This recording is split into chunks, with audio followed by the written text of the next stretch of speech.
حضرت سلیمان علیہ السلام نے جب دیکھا کہ اللہ تعالیٰ نے ان کے لیے ساری دنیا کو وسیع کر دیا اور دنیا ان کے ہاتھ میں آ گئی، تو آپ کے دل میں یہ خیال آیا کہ کیوں نہ تمام مخلوقات کی دعوت کی جائے اور تمام مخلوقات کو کھانا کھلایا جائے۔ تو آپ علیہ السلام نے اللہ تعالیٰ کے بارگاہ میں یہ عرضی لگائی کہ اے میرے پروردگار، مجھے اجازت دے کہ میں تیری تمام مخلوق کو پورے سال کھانا کھلاؤں۔ تو اللہ تعالیٰ نے سلیمان علیہ السلام کے پاس وحی بھیجی اور فرمایا کہ اے سلیمان، تو اس پر ہرگز قدرت نہیں رکھتا۔ حضرت سلیمان علیہ السلام نے ایک بار پھر درخواست کی، یا الہی، تو مجھے صرف 7 دن کے لیے اجازت دے کہ میں تیری مخلوقات کو دعوت دوں اور کھانا کھلا سکوں۔ اللہ تعالیٰ نے ایک مرتبہ پھر فرمایا، اے سلیمان، تو اس پر بھی قدرت نہیں رکھتا۔ حضرت سلیمان علیہ السلام نے تیسری مرتبہ پھر فرمایا کہ اے میرے پروردگار، مجھے صرف 1 دن کے لیے ہی اجازت دے کہ میں تیری تمام مخلوقات کو کھانا کھلا سکوں۔ اللہ تعالیٰ نے تیسری مرتبہ پھر فرمایا کہ اے سلیمان، تو اس پر بھی قدرت نہیں رکھتا۔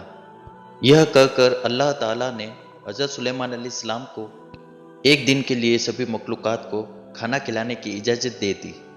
حضرت سلیمان علیہ السلام کو اجازت ملنے کے بعد آپ علیہ السلام نے تمام جنات کو یہ حکم دیا کہ وہ تمام کے تمام چیزوں کو جمع کرے جو زمین پر حلال ہے، جیسے گائے، بھیڑ، بھینس، بکرے، دمبے، بھیڑ، پرندے وغیرہ۔ جنات اور انسان مل کر ان تمام چیزوں کو اکٹھا کر کے حضرت سلیمان علیہ السلام کے سامنے اکٹھا کر دیا۔ تو ان سب کے لیے بڑے بڑے دیگیں تیار کری گئی، پھر ان جانوروں کو ذبح کیا گیا اور ان کو پکایا گیا۔ حضرت سلیمان علیہ السلام نے ہوا کو حکم دیا کہ کھانے پر چلے تاکہ کھانا خراب نہ ہو۔ پھر کھانے کو جنگل میں پھیلا دیا گیا۔ اس کھانے کی جگہ اتنی لمبی اور چوڑی تھی کہ ایک کونے سے دوسرے کونے تک پہنچنے میں 1 مہینہ لگ جاتا۔ اللہ تعالیٰ نے حضرت سلیمان علیہ السلام کے پاس وحی بھیجی۔ اللہ نے فرمایا، اے سلیمان، میری مخلوقات میں سے پہلے کس کی دعوت کرے گا؟ تو حضرت سلیمان علیہ السلام نے فرمایا کہ میں دریا کے جانوروں سے شروع کروں گا۔ اللہ تعالیٰ نے دریا کی ایک مچھلی کو حکم دیا کہ وہ حضرت سلیمان علیہ السلام کی دعوت میں سے کھائے۔ تو اس مچھلی نے اللہ تعالیٰ کے حکم سے اس مچھلی نے دریا سے اپنا سر نکالا اور کہا، اے سلیمان علیہ السلام، میں نے سنا ہے کہ آپ نے میری دعوت کری ہے۔ تو حضرت سلیمان علیہ السلام نے فرمایا کہ اے مچھلی، تو نے ٹھیک سنا، آ جاؤ اور کھانا شروع کرو۔ وہ مچھلی آگے بڑھی اور کھانا شروع کر دیا۔ مچھلی نے ایک ساتھ ہی سارا کھانا کھا لیا۔ پھر اس مچھلی نے آواز لگائی کہ اے سلیمان، مجھے اور کھانا دو، میری بھوک ابھی نہیں مٹی ہے۔ تو یہ سن کر سلیمان علیہ السلام نے فرمایا، تو سارا کھانا کھا گئی اور ابھی تیرا پیٹ نہیں بھرا؟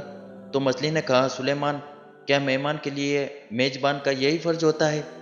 سلیمان علیہ السلام، اب یہ جان لیجیے کہ جیسے آپ نے میرے لیے یہ کھانا آج پکایا ہے، اسی طرح اللہ تعالیٰ مجھے دن میں 3 مرتبہ کھانا کھلاتا ہے، اور آج میرے لیے کھانا روکنے کا سبب تو بنا، کیونکہ تم نے رزق اپنے ذمے لے لیا ہے اور تم نے میرے کھانے میں کمی کر دی۔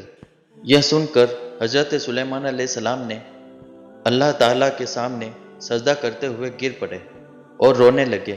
پاک ہے وہ ذات جو مخلوق کو ہمیشہ ہر وقت کھانا کھلاتی ہے، جہاں سے لوگ جانتے بھی نہیں ہیں اتنا رزق کہاں سے آتا ہے۔ بے شک اللہ تعالیٰ ہی تمام مخلوقات کو روزی دیتا ہے، اسی لیے اللہ پر بھروسہ رکھنا چاہیے اور جیسے بھی حالات ہو اللہ تعالیٰ کا شکر ادا کرنا چاہیے۔ ویڈیو پسند آیا ہو تو لائک اور سبسکرائب کر دیں۔